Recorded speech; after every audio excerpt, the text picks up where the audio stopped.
Glórias a Deus. Amém. Glorificado seja o nome do Senhor. Aleluia. Quero saudar os irmãos e as irmãs com a paz do nosso Senhor Jesus Cristo, aquele que vive, que reina eternamente. Todos os louvores que nós cantamos são poucos em detrimento do que Ele é, do que Ele merece. Nós glorificamos ao nosso Deus. Como Sebastião disse, o ano está acabando e você está vivo. O ano está acabando e você, independente do grau de lutas e dificuldades, você está conosco, você está vivo. E nós só podemos glorificar, exaltar e bendizer o nome do nosso Senhor Jesus Cristo. Glórias a Deus. Em nosso último encontro, estivemos meditando sobre o tema Aguardando Jesus. Tem que ser a premissa do cristão, do crente. Aquele que realmente confessa Jesus como Salvador, ele não pode ter outra esperança ou outro desejo maior do que esse: a volta do Senhor Jesus.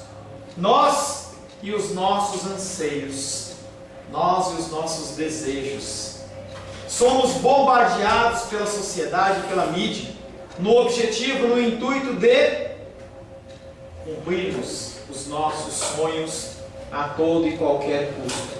Não há problema você ter sonhos, pelo contrário, se você está vivo, um sinônimo de que você está vivo é que você tem sonhos e você tem planos. Mas aqueles que são cristãos têm que entender que os nossos planos, eles estão debaixo do crivo do nosso Senhor Deus. O seu maior plano, o plano de Deus, que é um plano diferente do que eu faço, do que você faz. Um plano que eu faço pode se concretizar, como não, mas um plano de Deus não pode ser frustrado, nem o plano dele pode ser frustrado. Jó 42:2 disse isso.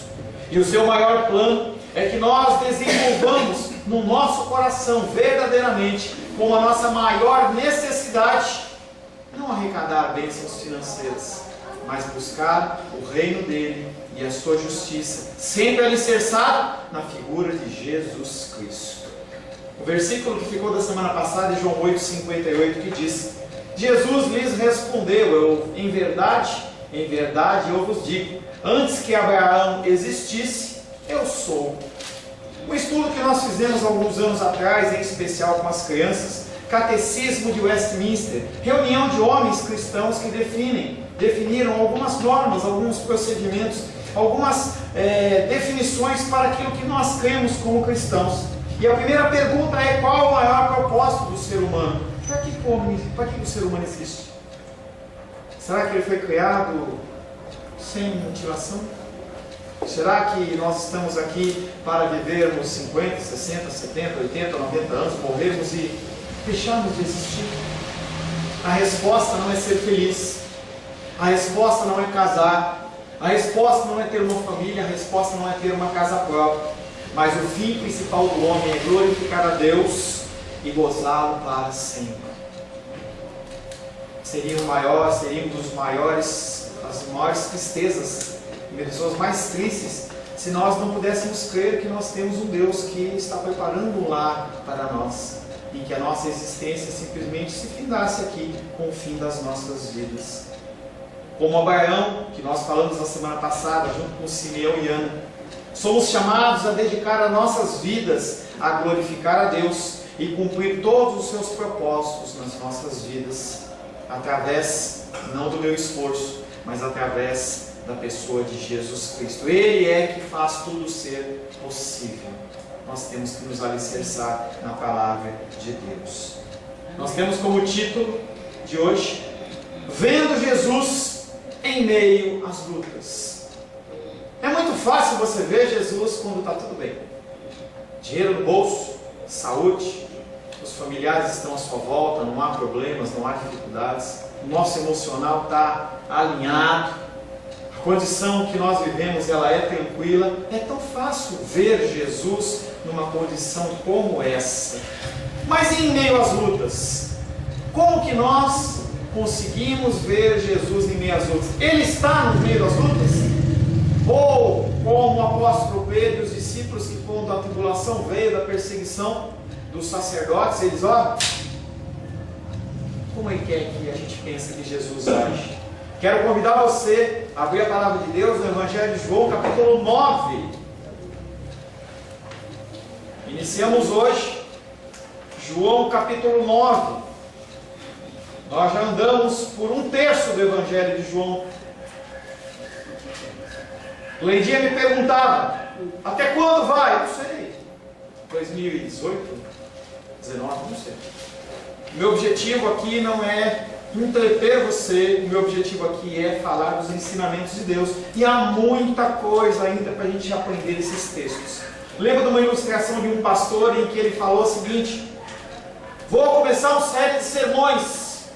E aquele homem pregou o Salmo 23 no primeiro domingo. No segundo domingo ele pregou o Salmo 23, mesma mensagem, mesmo texto. Não mudava nem vírgula nem ponto. Terceiro, mesma coisa. Quarto, e por alguns meses aquele homem repetiu. E aí um membro chegou para ele, um grupo, e falou assim: pastor, o senhor não tem outra coisa para pregar a não ser o Salmo 23? E aí aquele pastor, senhor de idade, olhou para aquelas pessoas e falou assim: vocês já colocaram em prática tudo o que foi ensinado no Salmo 23? Então eu vou continuar pregando o Salmo 23.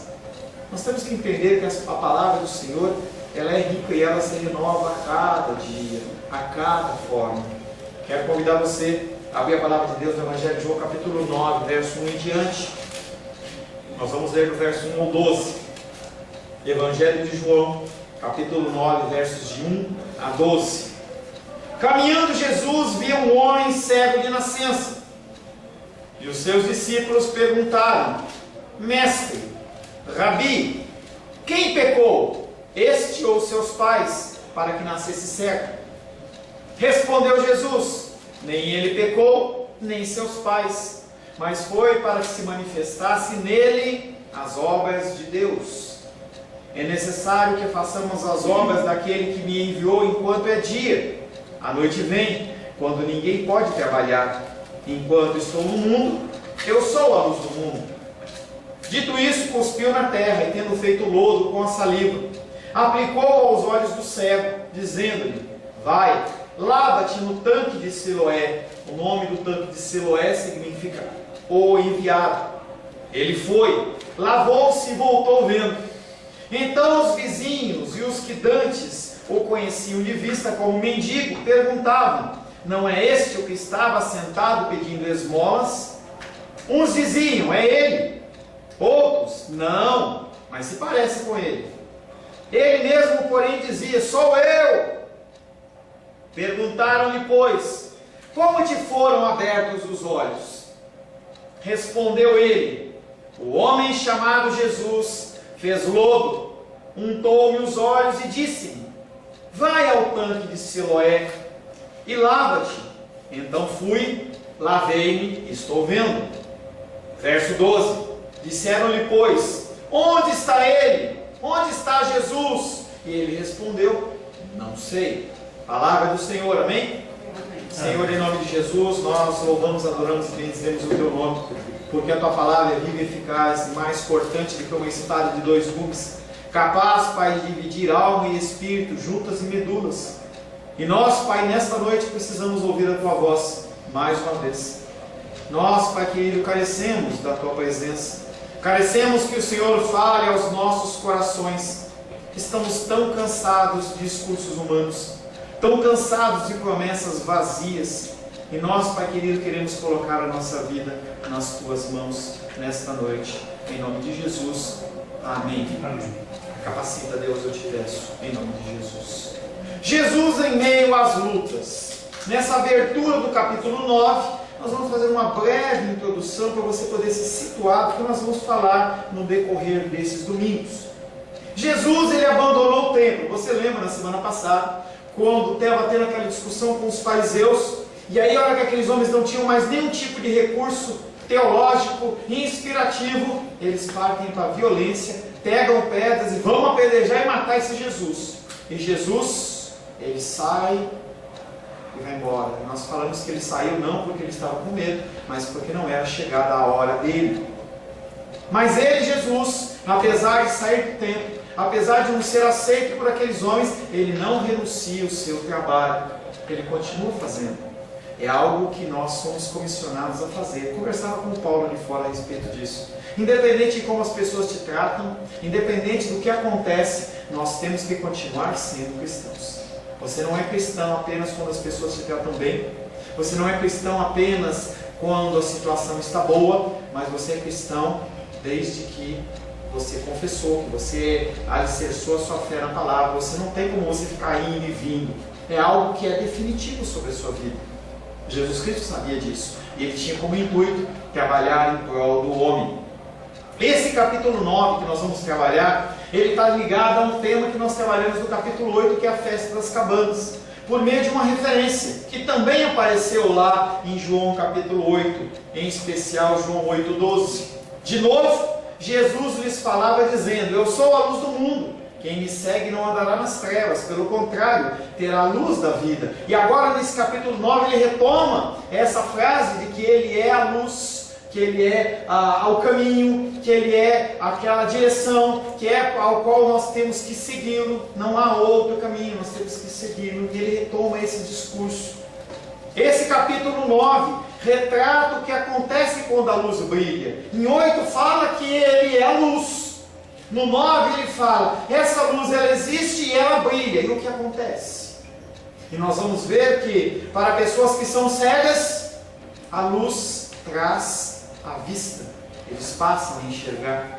Mas aqueles que dizem que eu já sei, eu não preciso de Jesus, eu já estou certo, está tudo correto, está tudo pronto, aquelas pessoas elas se tornam cegas. Parece um paradoxo.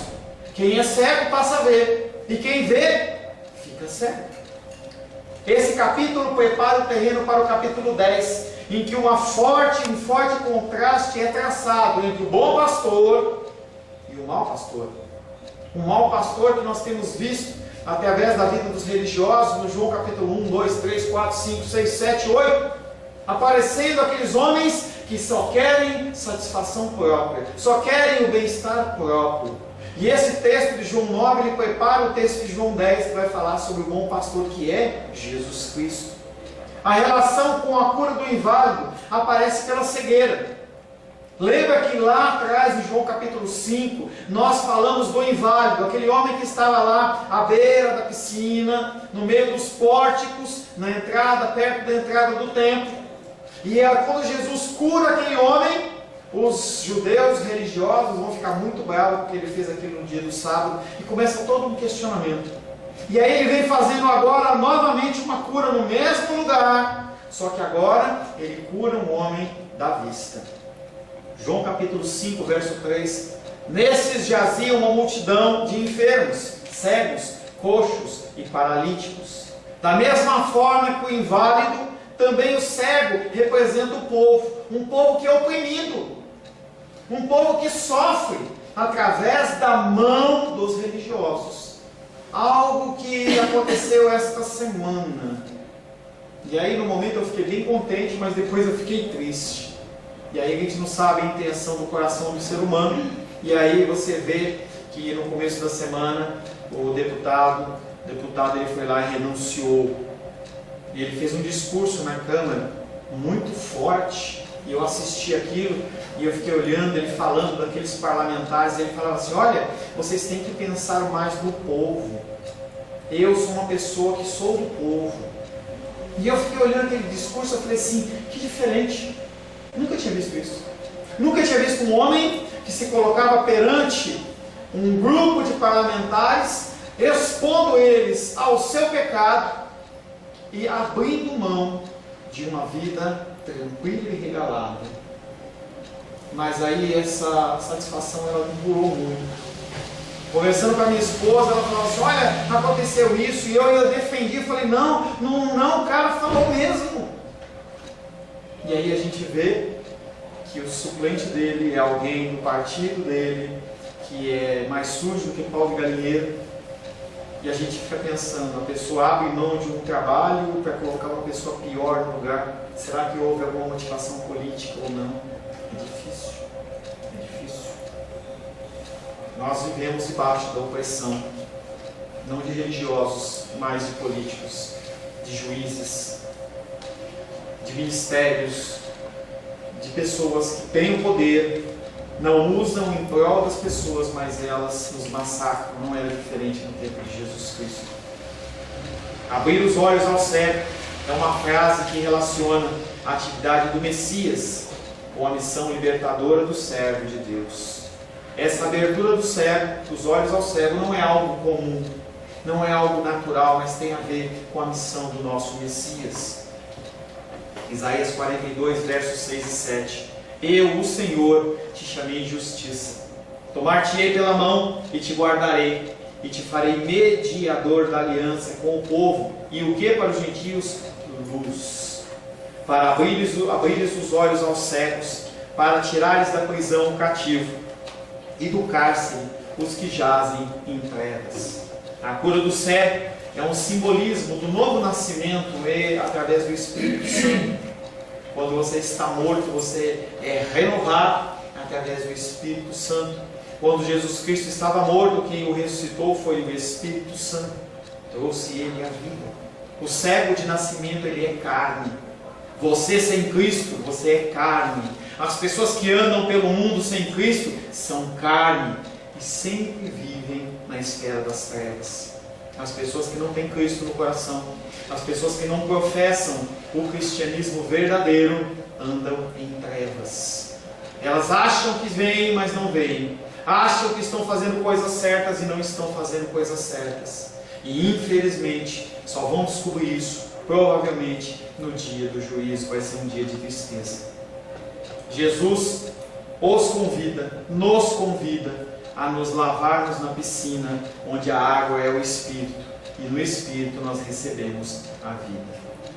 O primeiro versículo que nós vamos trabalhar é João capítulo 9, verso 1. Até agora foi a introdução. Ao passar, Jesus viu um cego de nascença. Ao passar, essa expressão ao passar, ela dá uma continuidade ao texto de João 8,59 que nós lemos na semana passada, que nós falamos na semana passada. As pessoas tentaram matá-lo através da jogada de pedras, então ele sai do templo. Ao passar, indica uma continuidade da cena anterior e ele está fora do templo, ele não está no templo. Só para relembrar você, João 8,59, então pegaram em pedras para atirarem nele, mas Jesus se ocultou e saiu do templo. A suposição é que Jesus saiu do templo e permaneceu em Jerusalém após a festa das cabanas. Não é revelado como que eles sabiam que esse homem era cego. Não se fala como que ele era cego, mas as pessoas sabiam. Uma realidade é que todos aqueles que não têm Cristo no coração são cegos, vivem em trevas.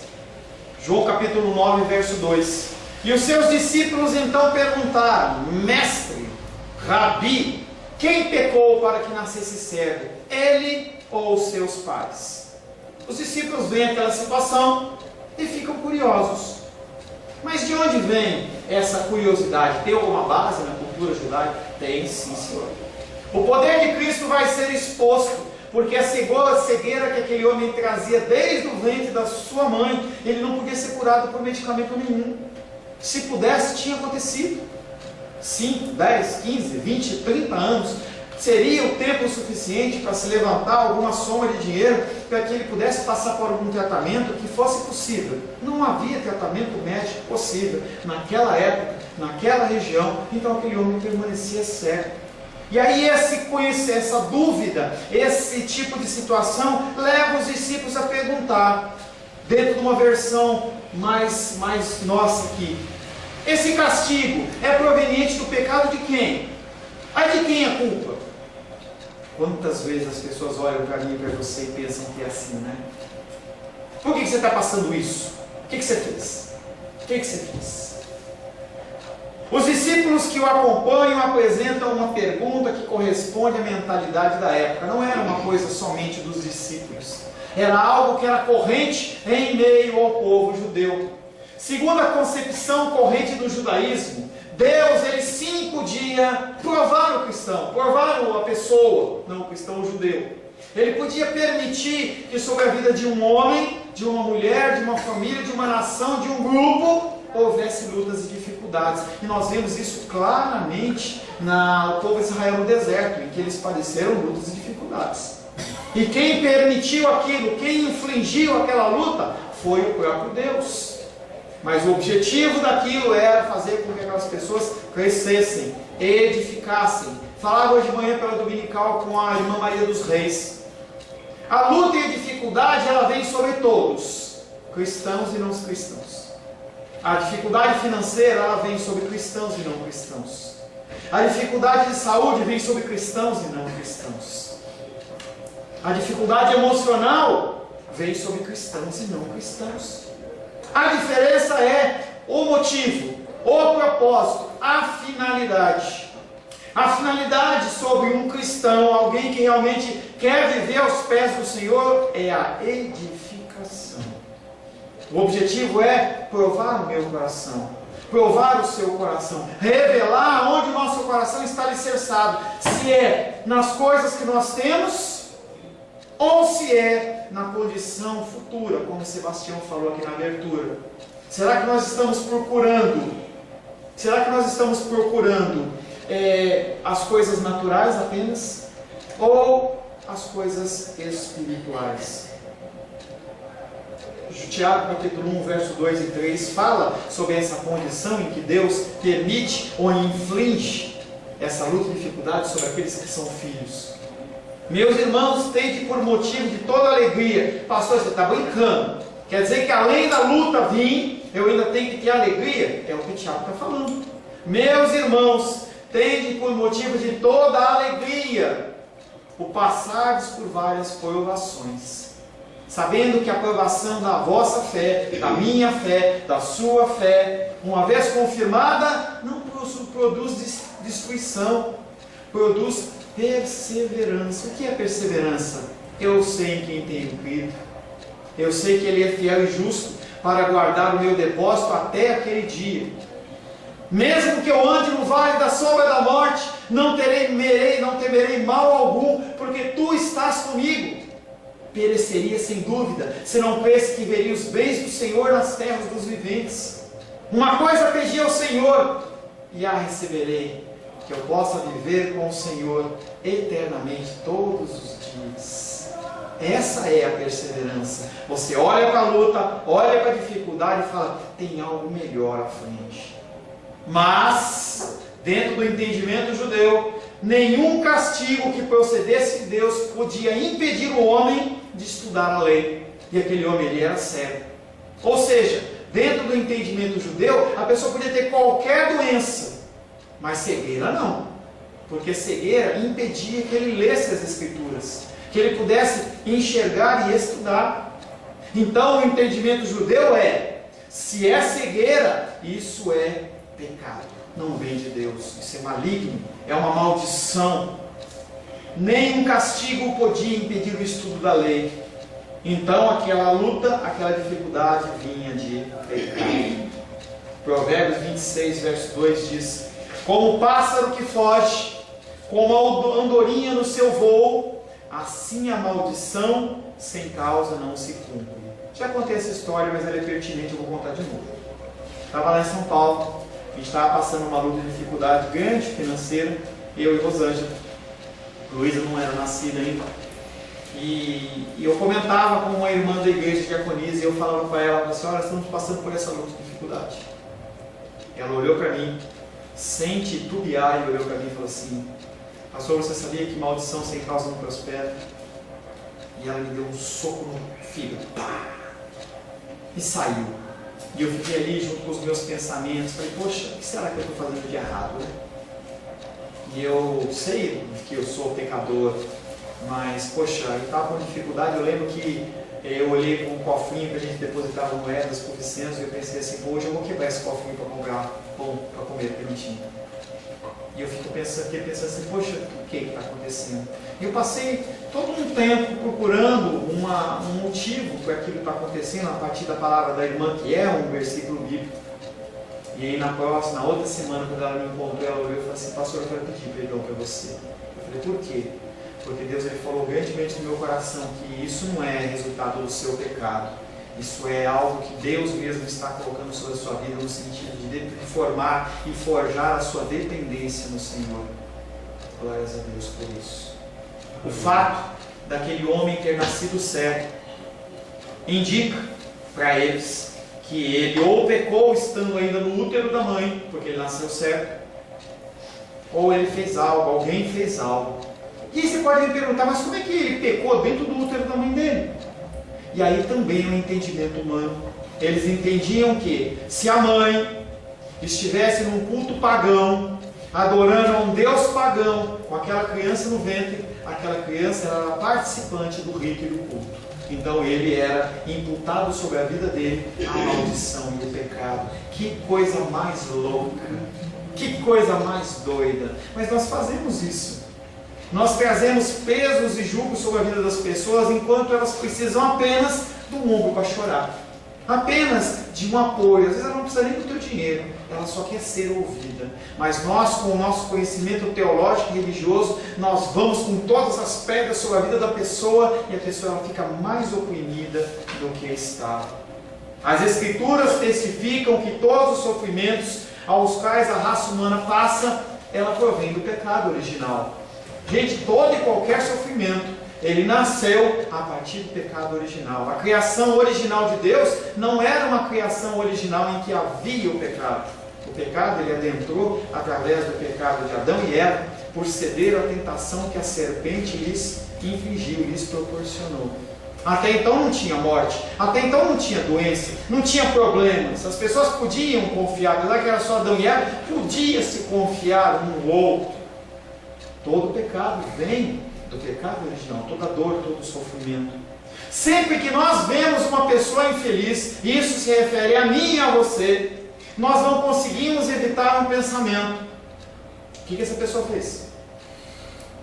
É ou não é? Você vê uma pessoa passando uma luta, uma dificuldade, a pessoa está com uma dificuldade, também a vida que ela leva. Como que ela se alimenta? Não faz exercício, está doente por causa disso. A nossa mente ela é rápida, ela é felina, ou felina? Felina ou felina? Felina. Felina, no intuito de acusar. Você está deprimido? É porque você não vai para a casa de Deus. Você está com problema de dinheiro? Você gasta mais do que você tem. Nós adoramos executar esse tipo de juízo. Um erro dos discípulos e nosso é censurar os outros com severidade. Nós fazemos um julgamento leviano porque nós não queremos que essa regra se aplique a nós. Quando nós vemos uma luta e dificuldade na vida do nosso irmão e da nossa irmã, nós somos rápidos e felinos numa acusação. Mas quando Deus vem com a coisa sobre as nossas vidas, nós ficamos bravos. Nós não aceitamos que Deus ele venha sobre a nossa vida com severidade. A gente não aceita isso. Provérbios capítulo 20, verso 10 diz: 2 pesos e 2 medidas, uns e outras são abomináveis ao Senhor. Se nós agimos desta maneira, tendo um peso em relação aos nossos irmãos e nossas irmãs, e nós temos um peso diferente sobre as nossas vidas, Deus fala que isso para Ele é abominável. Abominável. Com o mesmo jeito que você julgar, você vai ser julgado. Não está falando que não é para você julgar, está falando que da mesma maneira que você julgar, você vai ser julgado. Por esse exemplo, nós somos instruídos que devemos ser zelosos no nosso juízo, antes de julgar, para ver o que está acontecendo. Investiga antes de executar um juízo. Ou então, simplesmente fecha a sua boca e vai orar para que a pessoa possa passar por aquela luta rapidamente. Infelizmente, esse é um erro que foi encontrado junto com os discípulos, em cuja presença estava Jesus. Uma luz que hoje não está conosco fisicamente, mas está dentro do nosso coração. João capítulo 9, verso 3 é o último versículo desta noite. Jesus respondeu: nem ele, nem os seus pais pecaram, mas é para que nele sejam manifestadas as obras de Deus. Você não vai gostar o rumo dessa conversa. Nem ele, nem seus pais pecaram, mas aquela luta e aquela dificuldade é para que sejam manifestas as obras de Deus. Caiu a ficha para você em relação à sua luta e sua dificuldade? Se não, vai cair. Embora Jesus não rejeite a conexão generalizada entre pecado e sofrimento, ele desaprova essa universalização. Tudo não é assim. Pessoas, elas têm câncer por falta de perdão, isso é uma realidade. Você, com falta de perdão, teu coração fica amargo e você desenvolve uma série de doenças. Problemas de osteoporose, problemas de artrite, artrose, câncer. Toda artrite, artrose, câncer, osteoporose é problema de falta de perdão? Não! Mas uma parte e é o que Jesus está falando. Olha, eu não estou descartando, mas nesse caso não é. Você não pode julgar de uma forma como vocês estão julgando. Há uma outra finalidade. Cristo absolutamente não disse que o cego e os seus pais estavam isentos de culpa. Ele também não vai falar assim, olha, não tem culpa nenhuma. Ele não fala isso. Mas ele declara que eles não deviam buscar no pecado esse caso específico da cegueira. Essa ideia é algo que já havia lá no cativeiro babilônico. Essa mania de você e eu buscarmos a consequência do nosso pecado em outras coisas, em outras pessoas, em outras situações. Ezequiel 18, versos 2, 3 e 4. Que tendes vós que acerca da terra de Israel proferis esse provérbio, dizendo: os pais comeram uvas verdes e os dentes dos filhos é que se embotaram? Tão certo como o vivo, diz o Senhor Deus, jamais direis esse provérbio em Israel. Eis que todas as almas são minhas, como a alma do pai, também a alma do filho é minha. A alma que pecar, essa morrerá. E o povo de Israel naquele tempo falava assim, olha, por que nós estamos aqui nesse cativeiro? Estamos passando a luta, a culpa não é minha, a culpa é do meu pai.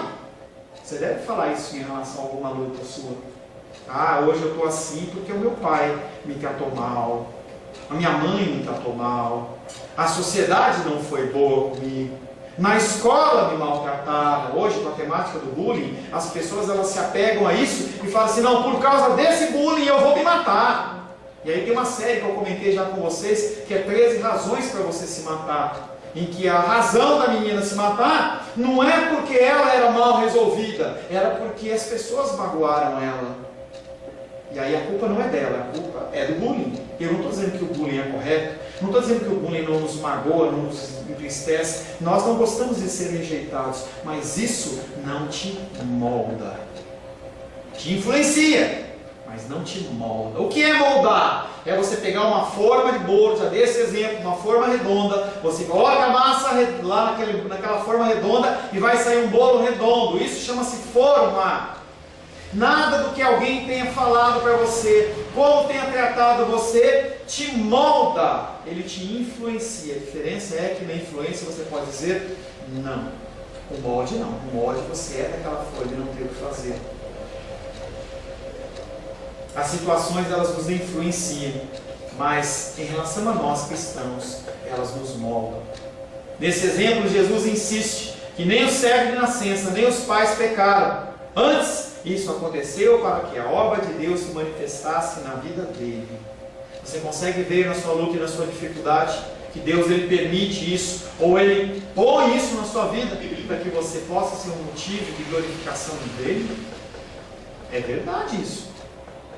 A palavra de Deus está dizendo isso. Mas eu não quero, pastor. Eu quero só a bênção. Mas não é assim que funciona.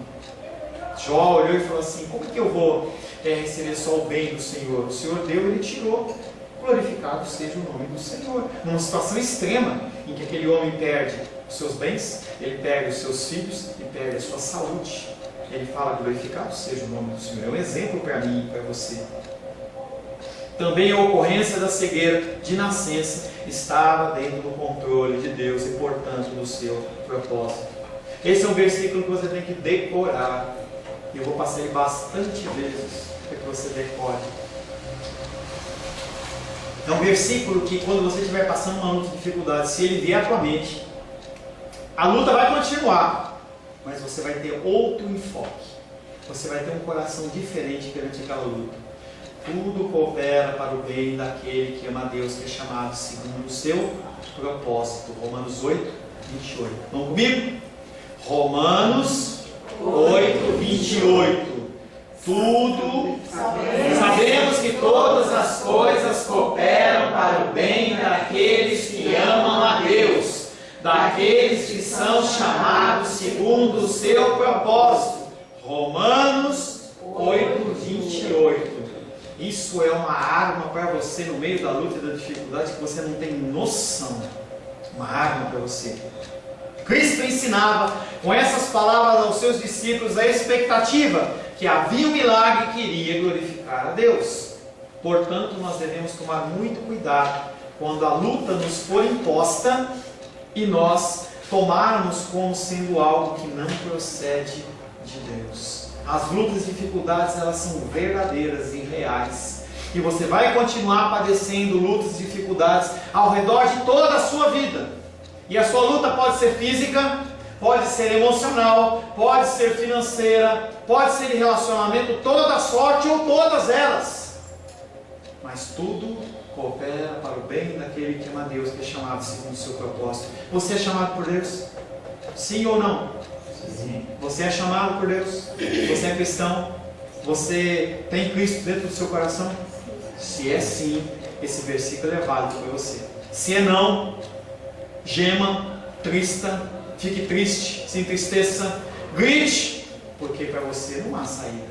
A coisa veio, realmente vai te destruir. E você tem que fazer o possível para tentar sair, se desvencilhar dessa luta. Porém, se você é filho, você tem essa saída. Tudo coopera para o bem daquele que ama Deus. Não é uma situação fatalista.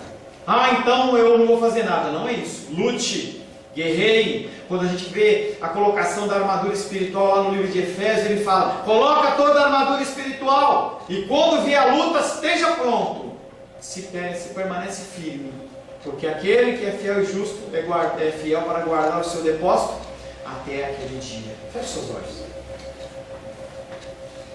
Senhor Deus, te somos gratos, Pai querido, pelo início de João capítulo 9, porque podemos ver que nem todas as lutas, nem todas as dificuldades, elas vêm para nos destruir. Pelo contrário, nós como filhos e filhas, quando as lutas vêm, elas têm um único propósito: nos dar perseverança, gerar em nós a confiança. E nós te somos gratos por essa certeza, Pai. Que esse versículo, Romanos 8:28, possa ser gravado na tábua do nosso coração, para que diante de todas as lutas e dificuldades que virão ainda nesse ano 2017, que virão no ano de 2018 e ao decorrer de toda a nossa vida, possa ser olhada com uma ótica, a ótica de que o Senhor está no controle de todas as coisas. E o Senhor nos guarda e nos protege. Porque o Senhor Jesus disse que todos os que o Senhor Deus o entregou a Ele, Ele de maneira nenhuma lança fora. E eu creio pela fé que eu estou incluindo nesta promessa. Em nome de Jesus. Amém. Glórias a Deus.